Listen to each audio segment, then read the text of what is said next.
Hello guys, welcome back to my mini blog. তো আমি মাসিদের বাড়িতে যাওয়ার পরে আমি আর দিদি মিলে বেরিয়ে পড়ি সেই দিন সন্ধেবেলায় ঘুরতে। তো দাদাও গিয়েছিল আমাদের সাথে। আর এখানে হলো খাদ্য মেলা।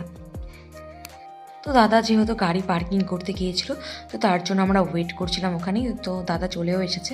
তো তারপরে আমরা পুরো মেলাটা এখন ঘুরে দেখছি। এখানে অনেক ধরনের খাবারের জিনিস বানিয়েছিল আর অনেক ধরনের হাতের শিল্প, আর এখানে অনেক ধরনের হাতের তৈরি সুন্দর সুন্দর শোপিস তৈরি করছিল।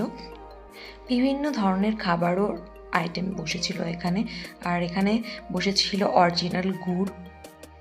যেহেতু এটা ছিল পৌষের মেলা, তাই পিঠে পুলিরও সব কিছুরই আয়োজন ছিল এখানে। তার পাশেও এখানে সুন্দর সাংস্কৃতিক অনুষ্ঠান হচ্ছিল। তো এখানে আমরা কিছুক্ষণ দাঁড়িয়ে সেখানকার প্রোগ্রাম দেখি, আর এখানে অনেকজন বসে বসে প্রোগ্রাম দেখছিল। প্রোগ্রাম দেখে আর কিছু খেয়ে চলে আসি আমরা বাড়ি। দেখা হচ্ছে নেক্সট ভিডিওতে। বাই।